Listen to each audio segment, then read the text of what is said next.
Buenos días, doctora. Buenos días, maestro. Muy buenos días a todo el auditorio que se agregue ahorita o que ya está agregado aquí a esta conversación. Este café con sabor a pasado, que es el número 7 del día de hoy, que es 10 de septiembre del 2025. Bienvenidos a la séptima edición de Café con Sabor a Pasado. Estamos aquí en la cafelería del ingeniero Felipe Aceves. Desde aquí estamos transmitiendo y el día de hoy nos toca un tema por demás interesante que tiene que ver con la fundación de San Luis Río Colorado y por supuesto también con su historia. El día de hoy vamos a hablar acerca de los Argilés en la historia de San Luis Río Colorado. Una familia grande, numerosa a estas fechas, cuyo primer descendiente llegó a esta ciudad cuando todavía no se llamaba San Luis Río Colorado. Llegó don Alfredo Argilés González en el año de 1917. Aquí mismo contrajo matrimonio con una persona integrante de una familia que ya estaba residiendo aquí en 1917. Entonces este más o menos es el tema que vamos a ver el día de hoy y para ello tenemos aquí a la doctora Karina Argilés Díaz, descendiente de esta gran familia de los Argilés. Buenos días, doctora. Buenos días, maestro.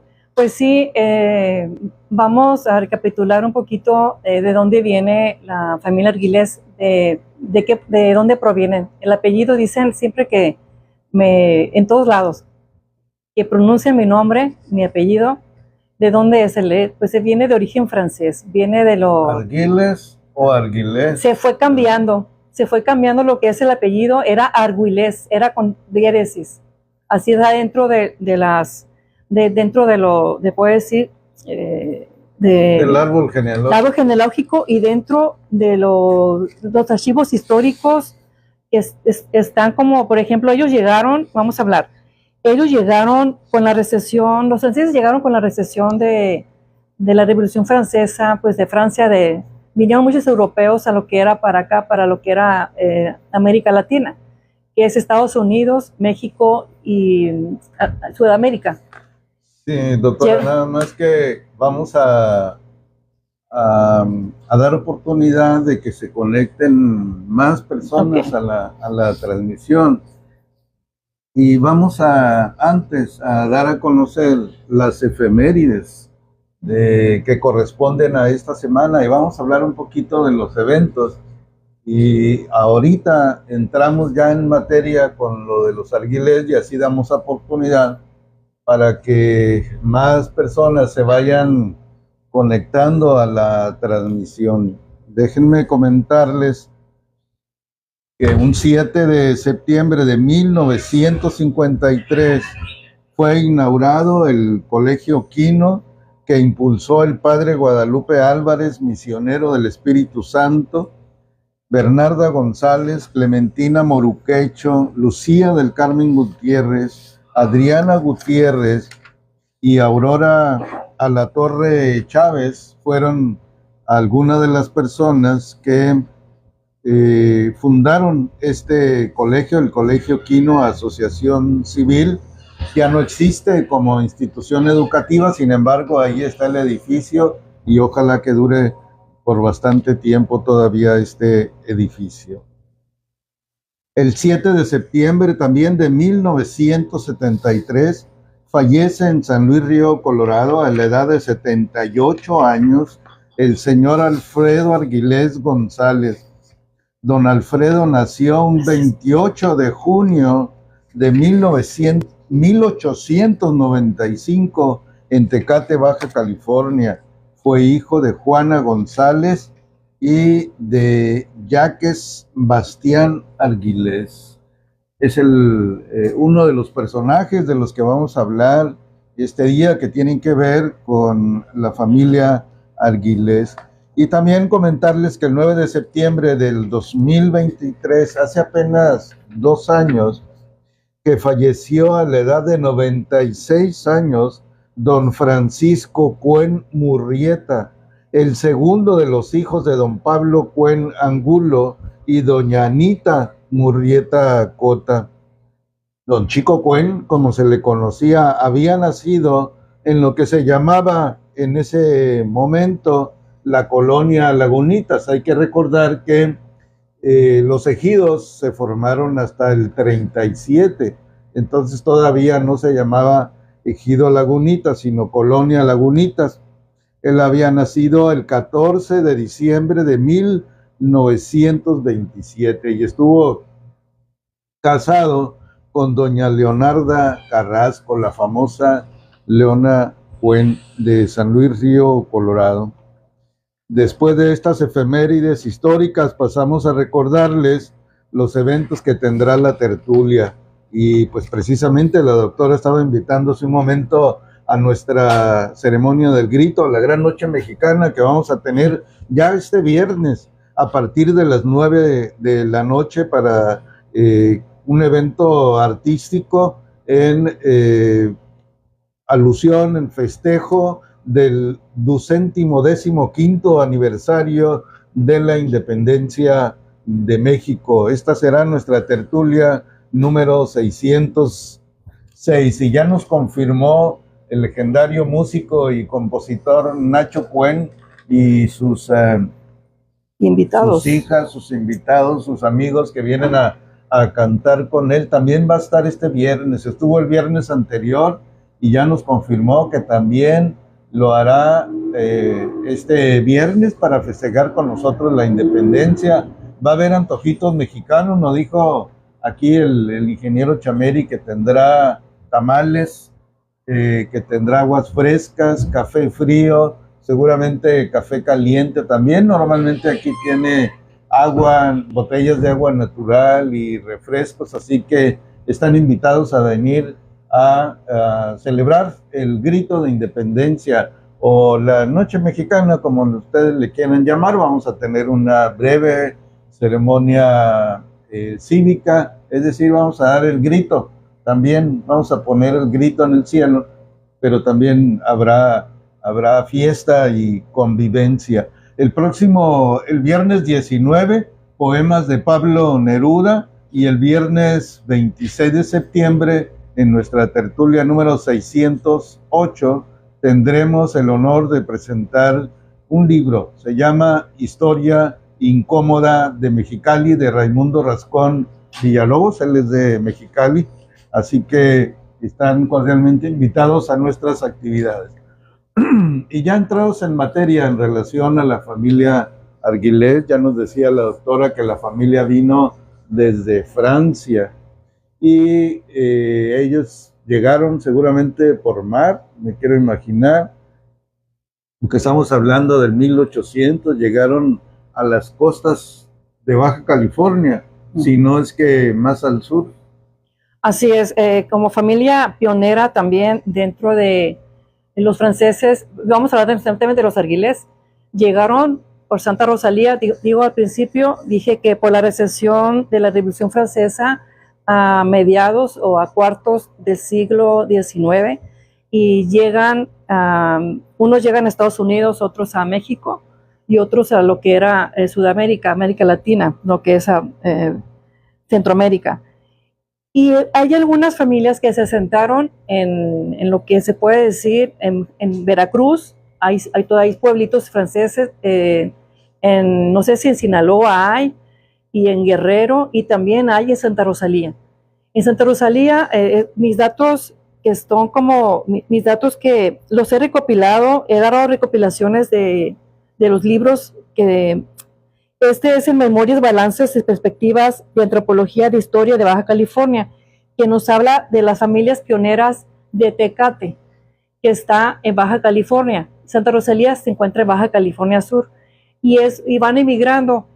En lo que respecta a la familia Arguilés, se fueron emigrando queriendo llegar al sueño americano, ¿no? Se fueron como fueron como nómadas, fueron pues, caminando, no sé si en diligencias, no sé si en caballo, no sé, no puedo saber, pero sí llegaron a Tecate cuando todavía estaba despoblado, ¿no? Cuando todavía, se puede decir, no había calles, no había una municipalización allí dentro no había una fundación, sí, aunque pasó de que también existía el mismo problema que aquí en San Luis, que se estaban viendo los gringos, se puede decir, los americanos estaban ocupando lugares mexicanos, y de esa forma, no sé si el gobierno que teníamos en ese entonces, federal, puso a personas dándoles títulos de propiedad o dándoles terrenos a las gentes que ahí que estaban poblando.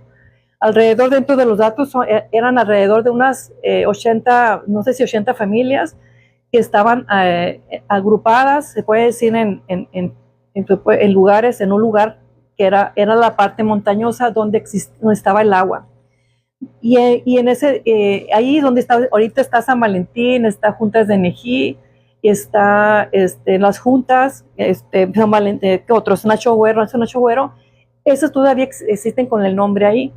Y ahí, como había agua, era la sierra, y ahí se les empezó a dar terrenos a la gente con títulos, y ahí van los Arguilés, y ahí va mi bisabuelo, que era Joaquín Arguilés, que llegó ahí a esa parte donde, pues te digo, como era una forma inmigrante, se puede decir, pero ya estaba como nacionalizado. De esa forma contrae nupcias con Juana González, y ella, no sé si tengo el dato, que era de Sinaloa o de Sonora, porque ahí todavía no lo pueden saber porque no estaba registrado de una forma. Y Juana González y Joaquín contraen nupcias, mientras que ahí los papás de Juana vivían en ese lugar, que era Ambrosio González y no sé, Romo, se pide Romo. Ella era Juana González Romo. Entonces Joaquín, ellos llegan ahí alrededor del 1880, porque en ese entonces ellos tienen alrededor de unos 13 a 14 hijos, pero yo nomás voy a hablar se desprenden muchos ahí los árboles genealógicos. El árbol genealógico se desprenden tantos que dentro de la ciudad de Tecate existe una calle que se llama Joaquín Arguilés, y el poblado central también le correspondía a Joaquín Arguilés y Juana González. De hecho, cuando trabajaba como dentista en la zona centro de Tecate, me decían, ¿tú eres la nieta o la bisnieta o de Joaquín? Y decía, sí soy. Y relativamente yo conocía poco de la historia, y yo me di cuenta de la historia por medio de los datos que están documentados dentro de los libros de historia de los pioneros de Tecate. Y cuando llego yo aquí a San Luis, los datos históricos de Pablo Cuen Angulo, del abuelo del maestro Manuel Cuen, están dentro también, pero están dentro los reinados, la familia, lo que es la paterna, y también están dentro el hijo, que era mi abuelo, el hijo que nació de ese matrimonio. O sea, y te les voy a dar un poquito de esto. Aquí está mi abuelo. Aquí no sé si se alcanza a ver. Esta es la persona que llegó al río Colorado en 1917. Él y su hermano Ambrosio Arguilés González, él tenía alrededor de 17 años, 15, era menor de edad, y se aventó con el hermano mayor, que era Ambrosio Arguilés. Se aventaron a irse a Texas por el sueño americano.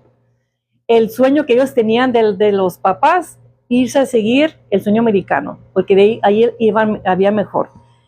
De hecho, ellos empezaron a crear, como no hay agricultura en la zona de Tecate, empezaron ellos a obtener ganado, porque empezaron a trabajar, se puede decir, el clima y las condiciones era de tener ganado y poderlos vender a la gente para la venta, ¿no? No quiera. Y ellos ya tenían conocimiento de la ganadería, y se fueron a Texas a buscar el sueño americano para tener el conocimiento de ser caballerango, les gustaban los caballos, todo eso. Y de esa forma, pues, duraron allá algún tiempo, fueron los 1900, se puede decir, 15, 14, 15, porque él nació en 1895, digo que fue en 1913, 15 del siglo pasado, y pues les va mal, emigran para acá, para San Luis, llegan a San Luis Río Colorado, aquí se queda mi abuelo Alfredo, y Ambrosio se va a lo que es Mexicali. Mexicali. Entonces, los demás hijos empiezan a buscar también lugares para poder sobrevivir, porque ya lo que era Juana González, mis abuelos se habían ido a vivir a la zona centro. De San Valentín se fueron a la zona centro. Entonces llegan aquí, mi abuelo contrae nupcias con Flora Reinado Grave, ¿sabes? Y pues de ahí ellos, mi abuela, hija única, aquí vienen todos estos datos, sus papás fueron Abundio Reinado y Margarita Grave. Ellos ya estaban aquí dedicados a lo que era el comercio, al que era el comercio, Abundio Reinado, y también fue líder dentro, aquí viene los datos, por eso me gusta mucho este libro de datos teóricos de Pablo, de Cuen, porque aquí nos dice que fueron de los pioneros y fundadores de esta ciudad en cuanto estaban interesados ellos en el crecimiento, lo que era el desarrollo económico. Y era líder en lo que era líder del transporte, agricultura y ganadería. Y no sé si podemos... Sí, hay que, si quieres endulzar tu café, doctora, tenemos azúcar morena aquí, mira. Hay que hacer un poquito de historia y recordar que en 1810 sucedió la independencia de México. Fue una lucha que se dio principalmente en el centro de la República, pero que más tarde trajo consecuencias importantes en la frontera. Me preguntaba hace poco una reportera si aquí en San Luis Río Colorado había habido algo relacionado con la independencia. Le digo que no, porque no había una población, no había autoridades directamente aquí, pero es más, en el estado de Sonora no hubo prácticamente, la gente sonorense no se enteró, ni en Baja California se enteraron que había una revolución por la independencia de México. Había pequeñas cositas, ¿no? Por ejemplo, investigando pude saber que hubo un militar de apellido Hermosillo que Miguel Hidalgo lo mandó a Sonora, que entonces era el estado de Occidente, estaban unidos Sinaloa y Sonora, y lo mandó para acá para que impulsara la lucha de independencia. Y pues alcanzó a llegar a Sinaloa nada más, porque allí quien era autoridad en ese momento en Sonora, en Arizpe, Sonora, allí estaba la capital, pues el intendente se fue con un grupo armado y logró derrotar a esta persona de apellido Hermosillo. Y bueno, esa persona después tuvo otras victorias porque luchó allá en el área de Jalisco, de Michoacán, tuvo prácticamente un militar más de 80 batallas que libró, la mayoría ganadas. Y ese es el motivo, por ejemplo, que a la ciudad de Hermosillo le hayan puesto ese nombre. Era Villa del Pitic, y en honor a esta persona, todavía antes de separarse los estados de Sinaloa y Sonora. Y por allí la historia marca también de que en algún poblado minero de Sonora había un par de personas de apellido Hidalgo y Costilla, y entonces no se involucraron directamente en luchas en nuestro estado, pero sí ponían a disposición recursos, en aquel tiempo oro, plata, me supongo, para quienes se decidieran a luchar por la independencia. Entonces, en 1848 vemos una transformación de nuestro país porque perdemos la mitad del territorio. Entonces las fronteras que antes estaban muy arriba se trasladan hasta prácticamente a Tijuana y a Tecate. Ya San Diego, que era un poblado que ya existía, pues ya quedaba en Estados Unidos, ¿no? Y luego en el caso de San Luis Río Colorado, en 1852 perdemos el polígono este que se llama La Mesilla. Es decir, la frontera anterior estaba en Yuma, Arizona, hasta allá era México, lo que es San Luis, Arizona, lo que es Somerton, pertenecía a México después de 1848, pero el 52 perdemos esa parte del territorio. Entonces luego en San Luis, en 1880 y tantos, comienza a funcionar Colonia Lerdo. Había una población, pero muy lejos de la frontera, y es hasta 1917 que se funda San Luis Río Colorado gracias a intentos del gobierno del estado, del gobierno federal, de intentar poblar esta región, porque precisamente lo que mencionabas hace un momento, muchos estadounidenses estaban haciendo negocio en México. Por ejemplo, el Valle del Río Colorado y el de Mexicali prácticamente estaba en poder de compañías extranjeras, aunque la tierra era de México, pero ellos pusieron un ferrocarril para sacar las cosechas.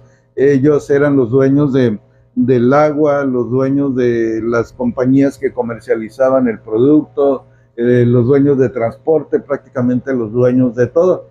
Entonces estas ideas de poblar estos lugares era parte también de una estrategia de gobierno, aparte de que los individuos en lo particular tuviesen la intención de buscar un lugar donde vivir y donde tener un pedazo de tierra. Así es como llega don Alfredo Arguilés acá al Río Colorado, 1917, el año en que se estaba creando la colonia agrícola y militar del Río Colorado, encargada esta misión al capitán Carlos G. Calles. Y luego de este matrimonio surge una gran familia. Así es. Cuando llega aquí, mi abuelo en 1917 llega a trabajar, pedir trabajo de lo que era pues en lo que era la ganadería y la agricultura. De ahí conoce a mi abuela, Flora, que ella era, pues su papá era dueño tenía ganado y tenía ranchos, y de esa forma pues enamora a mi abuela y procrean 5 hijos. De hecho, nada más le sobreviven 2, mi tío Alfredo Arguilés Reinado, que vive en Mexicali, tiene 94 años, y mi tío Pedro Arguilés, que vive en Tijuana, él tiene 86 años, creo, 86, 87 años. Entonces, de ahí pues es una familia muy numerosa. Somos, yo creo que alrededor de unos 13 primos, muchísimos nietos y no sé, nietos, no sé cuánto. Entonces, aquí lo importante es que yo recuerdo que mi padre seguía lo que le dejó el legado, mi abuelo le dejó el legado del trabajo. Mi abuelo mi bisabuelo, vamos a hablar todavía de mi bisabuelo. De don Alfredo. Ajá. Mi abuelo pues hereda se queda a cargo de los ranchos y también de la Sociedad Cooperativa de Transportes Azul y Blanco, que iban al Golfo y al 57, y en lo que era el 57, el Golfo, y estos transportes los heredó, se puede decir, cuando fallece su suegro, que era Abundio Reinado. Cuando Abundio Reinado fue delegado de Golfo de Santa Clara, y él se encargaba de los transportes de la pesca hasta San Luis Río Colorado, o sea, era líder sindical también de allá. Y este también se encargaba de la ganadería, que era del Valle de San Luis, y también la agricultura. Entonces ellos, se puede decir que, yo dije hace rato que eran los aportadores al desarrollo económico en cuanto al trabajo a los inmigrantes. Cuando fallece mi bisabuelo, lo que era mi abuelo, cuando era la cosecha del algodón, porque de lo que se ponía era el algodón, iba por los inmigrantes que estaban en el parque, que estaban acostados en las terminales, iba, les daba trabajo, les daba comida, les daba lo necesario, ropa, si se podía poner, había una cabaña y se quedaban a dormir ahí para que terminaran la cosecha del algodón, porque era la pizca, era lo que hablaba el Beto Figueroa, de que la pizca antes era de hacerlo a mano.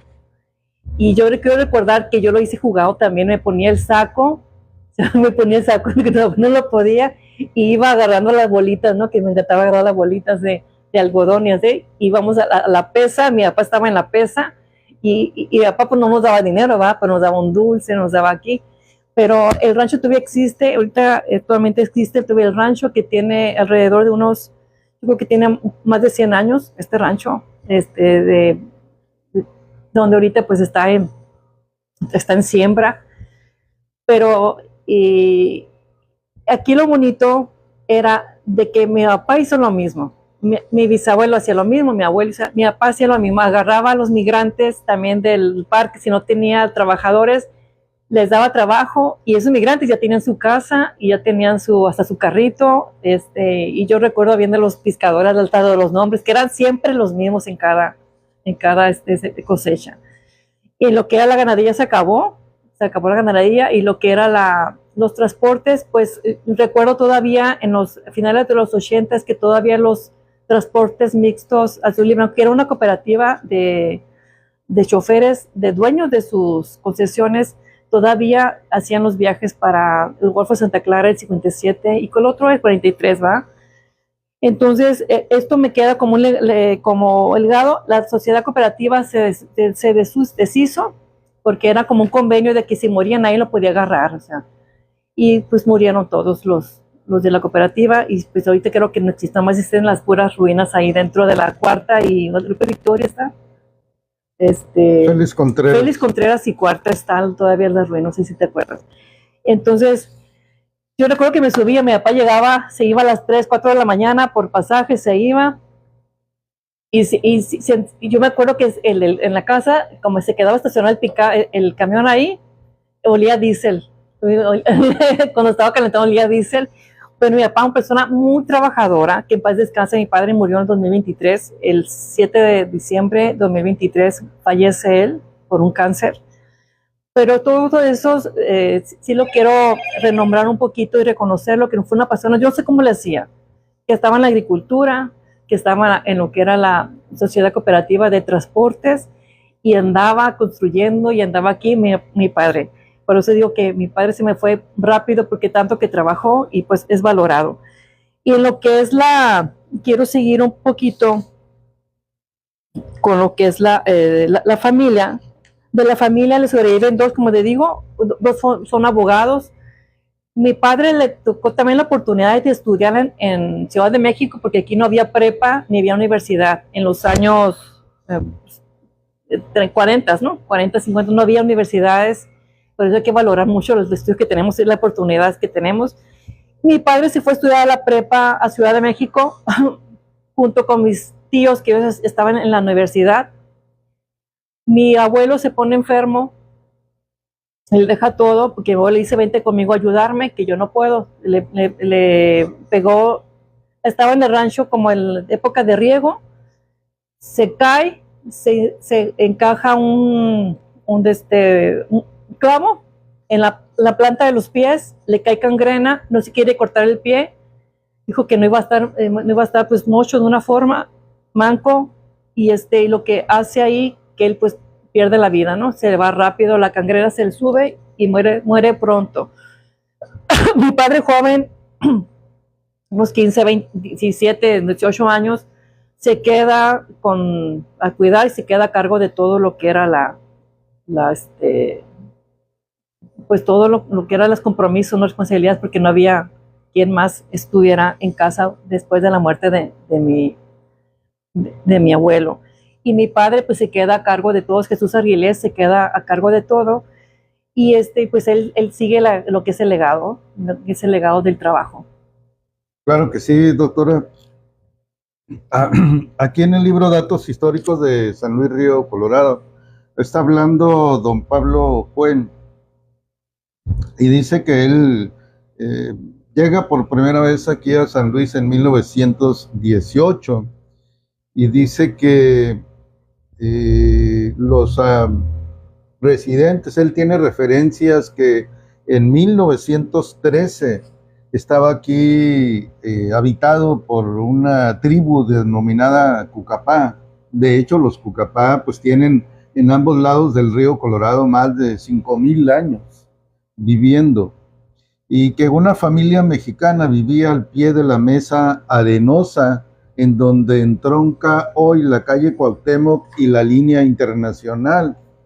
Esta familia, dice, estaba formada por el señor Jesús Osuna, su esposa doña Ramona Domínguez de Osuna, con 8 o 10 hijos entre hombres y mujeres.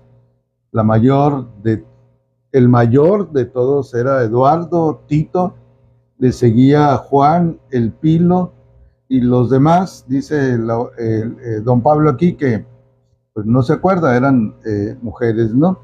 El caso es que esta familia Osuna Domínguez pues fueron los primeros habitantes que ya estaban aquí desde 1913, y luego pues también están los Castro, los Reinado, creo que hay una familia de Mara también, que también aparece allá por Tecate. Sí. Esta familia seguramente vinieron de allá para acá.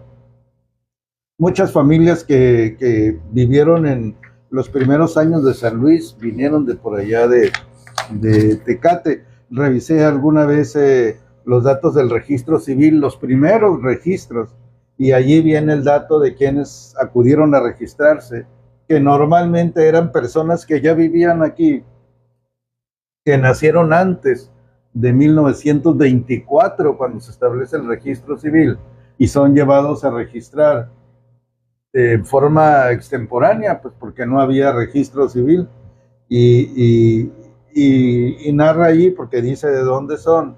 Las personas venían de algunos de Sinaloa, otros de por acá de la Baja California, de Tecate en particular, y así es como llega la familia Arguilés aquí en San Luis Río Colorado. Luego se une este tronco familiar con los Reinado, que los Reinado tienden a crecer menos, porque al parecer la señora Flora era hija única. Entonces no tenía hermanos ni hermanas, y como mujer, pues el apellido prácticamente se perdió, ¿no? A reserva de los hermanos de don Abundio, que esperemos que haya sido una familia numerosa, pero yo creo que no vivían aquí. No. Muy bien. ¿Algo más? Sí, es interesante que en 1888 Estanislao Flores, juez de paz de Tecate, porque ya había gente poblando allí. De hecho, Tecate es uno de los municipios más longevos de la Baja California, pero olvidados en el sentido de que era como que era sierra, no se sentaba la gente allí. La gente se sentaba en los lugares así como donde había agua, donde había río. Por ejemplo, en Tijuana, pues estamos hablando de la playa, Ensenada, Rosarito, pero Tecate queda en medio, queda como es el corazón, a veces dice el corazón de Tecate, ¿va? Porque está en medio de la Baja, ¿no? Y en ese ya había un juez de paz por la seguridad y tranquilidad porque ya había muchas personas. Se levanta un censo en ese entonces, había 6 propietarios con títulos y 80 colonos dispersos en el Valle de Tecate, porque estamos hablando que Tecate es muy grande, maestro. Estamos hablando que Tecate abarca desde antes de la Rumorosa, el territorio. No la ciudad. Ajá, el territorio. Abarca desde antes de la Rumorosa hasta llegando a lo que era Testerazo, llegando a Ensenada, vías del campo, Tijuana, o sea, Tijuana, son 3 salidas que hay de acceso a la salida. Y a esas familias que estaban asentadas ya se les da lo que es el registro de la gente y los títulos.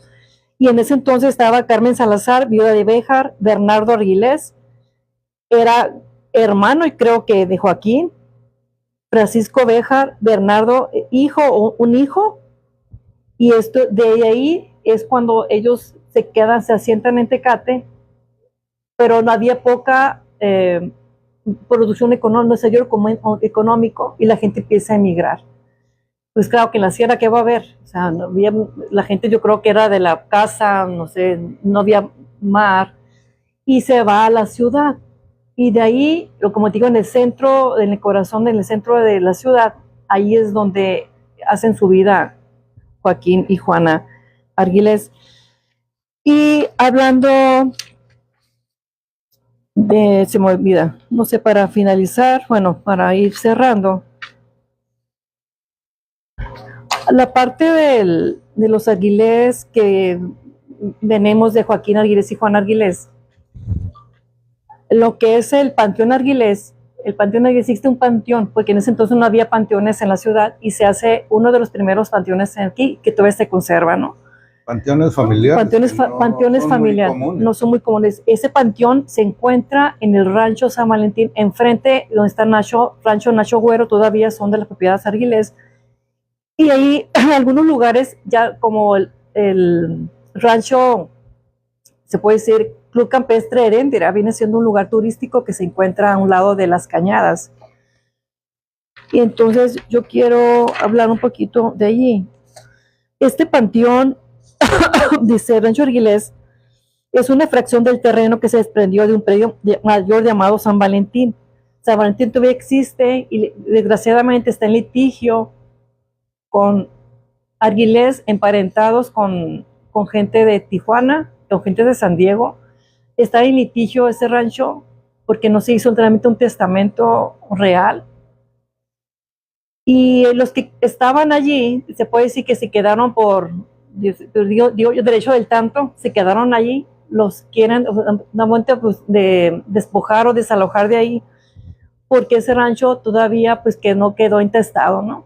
Aunque haya quedado ahí, pero todavía está. Sí, miren los datos que están en la red de internet, que todavía hay como un litigio desde los 70s, 80s, todavía están peleándose los nietos. Están peleando los nietos, están peleando a la gente que realmente puede merecer estar ahí, porque dicen el rancho es el que cuida el rancho, ¿verdad? El que lo mantiene, el que está allí. Entonces ahí como ya no es como agrario, ya entra en lo civil y es una materia civil, ¿verdad? Entonces, este rancho San Valentín se encuentra ubicado, no sé si es una curva, que es un panteoncito ahí, enfrente están unas viñas ahí, donde ahí en las épocas de los 60s era el inicio de la puerta de la Ruta del Vino. La Ruta del Vino viene siendo se puede decir que era una fiesta popular, aquí como la Feria del Algodón.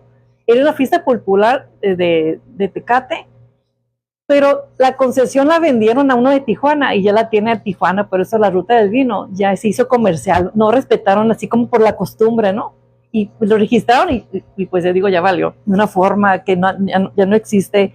La Ruta del Vino comenzaba ahí en aquellos años, era donde había viñas, todavía existen unas que otras viñas, y hace poco, en el 2017, inauguraron una puerta del vino, una cava, que se llama cava de los, no sé, Arismendi, Veramendi, que son de unos bufet de abogados, Veramendi, emparentados con unas Argüelles, nietas de los finados Argüelles. Y ahí actualmente se cerró esa cava, maestro, y ahorita está en litigio. Y ese era también un lugar donde enfrente se encuentra el panteón. Y ahí están sepultados la rama que les digo, la rama de los Argüelles de Joaquín. Ahí está el francés. Está el francés, le decían el francés, a Joaquín Argüelles hablaba poquito español y le decían el francés. Y por eso yo a veces digo, ¿de dónde eres? Pues no, así hablo yo. Viene como Mamá cuando lo nombras como Joaquín, le dicen, es porque haces la traducción. Sí. Argüelles. Jacques Jaques, es como Jacques, no sé, fíjate. creo que era Arguilete y Arguilete, está dentro de los libros de historia. No, pero Jacques es nombre, es el que Jacques, sí. Traducen como Joaquín. Joaquín, ajá. Así, porque es parte de, lo traducen de una forma. Mi esposa, mi bisabuela Juan González Romo también está sepultada en ese panteón. Y ahí están los restos también del suegro, que era Ambrosio González y Rosalía Romo. Y aquí Joaquín Arguelles le decían en francés, de hecho está dentro de cuando hablan de Joaquín, le dicen en francés, ya saben quién es.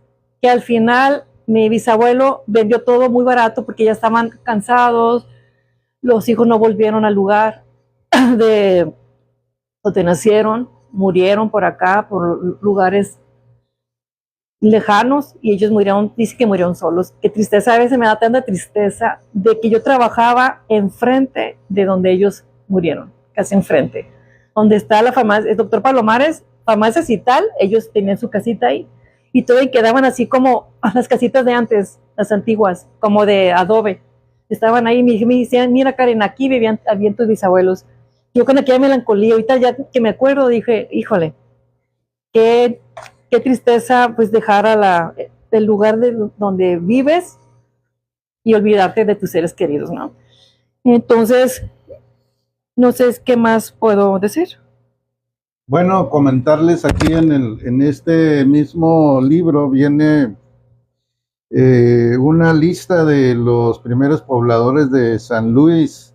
Dice aquí don Pablo Cuen en Datos Históricos de San Luis Río, Colorado. Jesús Osuna, Martín Granados, Tito Osuna, Celia de Calles, Porfirio García, Manuel Huerta, Cruz Morales, Manuel Valencia, Antonio Brambila, Esteban López, Felipe Ramírez, Santiago Cariaga, Juan Payán, Juan Ramírez, Hilario Valenzuela, Ramón Valenzuela, Cruz Villa, J. Melquiades Villa, Guadalupe Murrieta, J. Isabel Rodríguez, Rafael García, Francisco Ortiz, Abundio Reinado, Policarpo Castro, Tirso Fuentes, Doña Victoria Ochoa, Epitacio León, Porfirio Morales, José Gaona y Leopoldo Navarrete. Y luego coloca aquí una serie de pobladores, primeros pobladores, en los ejidos de La Grullita, de Islita, de Lagunitas, de Independencia, etcétera. Pues se supone que estos primeros son los que residían, los que vivían acá pegado a la línea fronteriza, donde más tarde comenzó a surgir lo que conoceremos como San Luis Río Colorado. Así es. En lo que es cerca de Rancho San Valentín, antes de llegar a San Valentín, de lo que es de Tecate para acá, para Mexicali, para el este, se encuentra un rancho que se llama Las Juntas. Allí igual, ese lugar era un lugar de 2.500 hectáreas adquiridas a la compra que le hizo el gobierno a don Bernardo Arguelles, el francés. También era hermano o tío de Joaquín. En eso estamos investigando la investigación, porque este era un rancho ganadero. Y esto tuvo su cuento ubicado, también se encontró en litigio, pero ahorita ya es una zona como ya de cabañas, ya está fraccionado esa parte de yo quiero, para ir cerrando, que pues mi abuelo Alfredo Arguelles fue de los pioneros y fundadores del Ejido San Luis, aquí en San Luis. Y entonces ellos empezaron, vivió los bisabuelos don Abundio y Margarita vivieron en el rancho, vivían en una casa de adobe, y ahí ellos vivían a un lado pues de su rancho, y donde ellos cultivaban árboles frutales. Me acuerdo que había había limón, había lima, había mora, tenía viña, pero para ellos mismos. Y en el poblado Campamento también tiene su casa. Pues ellos fueron de los fundadores del poblado Campamento y mucha gente los recuerda. Los recuerda porque, pues, mi abuelo Alfredo era muy trabajador, era muy amable y le decían el vale, porque él siempre le decía valecito, a todo el mundo le decía valecito, a la gente que encontraba, véngase valecito a trabajar, véngase valecito, y le decían el vale, el valecito. No sé si, pero eso, dentro de los comentarios que he mirado en el que pusiste una foto de él, decía que le decían el vale, dice, no saben por qué, pero le decían el vale porque él decía el valecito, ¿no? Y porque siempre él fue como muy íntegro y tenía mucho empatía a las personas que emigraban, que eran inmigrantes, porque él fue migrante y no soportaba que la gente tuviera hambre, tuviera sed, y él les ofrecía por lo que era el alimento, la vivienda y trabajo para poder sobresalir. Claro que sí, doctora, dale un sorbo a su café para que su garganta se le mejore. Los arguilés en la historia de San Luis Río Colorado, ya pudimos ver con lo que nos platicó la doctora, que los arguilés llegaron a Baja California de Francia y luego se asentaron en el valle de Tecate, un valle montañoso, ya también con una etnia que también es milenaria en toda esta región, y familiarizados también con los Cucapá de ambos lados del río Colorado. Y bueno, sabemos que los Cucapá también estaban en lo que hoy se conoce como Somerton, Arizona, pero ellos fueron desafortunadamente pues divididos cuando se trazó la línea divisoria. Habían quedado primero en el lado mexicano y luego con la venta de la mesilla pues ya quedaron en Estados Unidos. Entonces viene la familia Arguilés y se instala, bueno, una parte de la familia Arguilés se instala en San Luis Río Colorado, y de aquí surge una gran familia que entiendo deben ser alrededor de 10 hijos, los Arguilés Reinado, que es a los que los sanluisinos vamos a conocer más, porque ya son los que se instalaron aquí. Y después de los Arguilés Reinado, pues viene una familia que ya es la actual, a la cual pertenece aquí la doctora, que son los Arguilés Díaz. Arguilés Díaz. Que es digamos, la generación actual, la que viene. Y bueno, pues ya seguramente habrá algunos nietos por ahí, algunos hijos de los Arguilés Díaz, y entonces la familia va creciendo. Pero ese es el antecedente de esta familia Arguilés, una de las familias fundadoras de San Luis Río Colorado, en el sentido de que la primera persona de apellido Arguilés llegó aquí en 1917. Dice aquí en el libro de datos históricos de los nombres, de los apellidos de las familias que ya vivían aquí antes, ¿no? En algo que se llamaba Rancho San Luis, que estaban los Osuna Domínguez, en particular, de las familias más numerosas, más importantes. Había apellidos Brambila, Loroña, por ejemplo, que están, Heredia, que también están de aquel lado de la frontera. Muchos quedaron de aquel lado de la frontera. Y entonces eso es lo que queríamos traerles el día de hoy a nuestros seguidores de Café con Sabor a Pasado, la historia de una familia. Quiero invitarlos para que nos acompañen en las siguientes 2 semanas. Vamos a hacer un ejercicio con el siguiente tema. Tenemos sitios históricos en San Luis Río Colorado que fueron colocados unos monumentos, unas señales.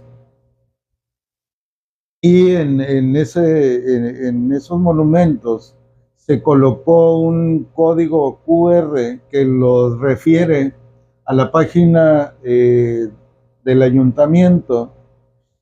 Y no hace mucho tiempo, en este año todavía, el profesor Federico Iglesias me acompañó a hacer un trabajo social que era darle una limpiada a estos señalamientos, porque tenía volantes pegados, pósteres, estaban todos sucios. Y les dimos una limpiada, por lo menos los que están aquí en la iglesia, en el parque, en el monumento a la madre, nos dimos cuenta que, por ejemplo, donde estaba la comandancia de policía, pues ya le quitaron un acrílico donde está impreso este código QR.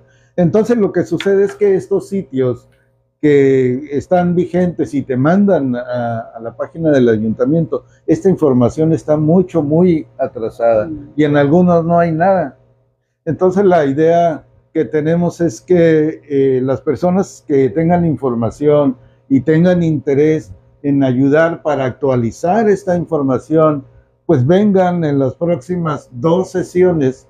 Yo voy a traer impreso el material que tenemos en este momento sobre esos sitios, pues para actualizar. Por ejemplo, tenemos un señalamiento de este tipo en los bomberos rojos. Y la redacción no habla nada de ese edificio, que es de lo que se trataría. Habla así de la historia de Cuerpo de Bomberos, cuándo fueron los primeros bomberos. Fueron el 50 y tantos, pero no estaban allí, estaban por la 5 de mayo 6 y 7 o algo así. Ahí fue el primer, digamos, el primer club, porque los bomberos en San Luis Río Colorado, hasta hace poco, y todavía la mayoría de ellos son voluntarios.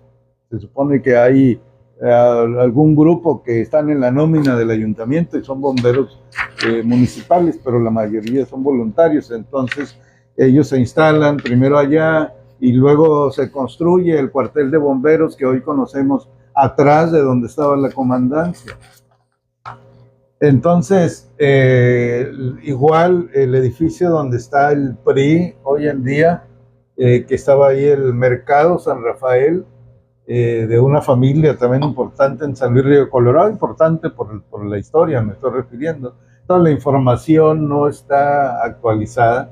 Igual hay un hotel aquí por la calle Segunda y Madero, un hotel también muy antiguo. A mí me tocó buscar esa información, yo acudí allí, fui con el encargado, me dijo, no, yo no sé nada. Entonces se puso la placa, se puso el código QR, pero entras ahí o lo escaneas con tu teléfono y no aparece nada porque no nos proporcionaron información.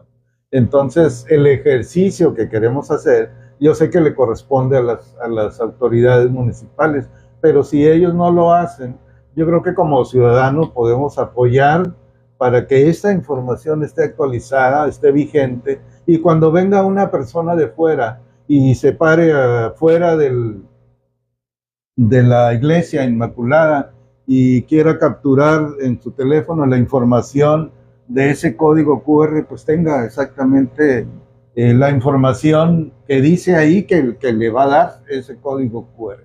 De eso se trata nada más. Se trata de nosotros, una vez que tengamos la información, pues vamos a hacer una carta y se la vamos a proporcionar a las autoridades municipales para que ellos la suban, si les parece. A lo mejor por otro lado tienen la información y prefieren la otra información, pero hay que hacer ese ejercicio. En eso van a consistir las próximas 2 sesiones de Café con Sabor a Pasado. Invitamos a las familias pioneras de San Luis Río Colorado que deseen participar en este programa y venir a hablar de sus familias. Este espacio está abierto, nos avisan y con mucho gusto los programamos para hablar de esta familia.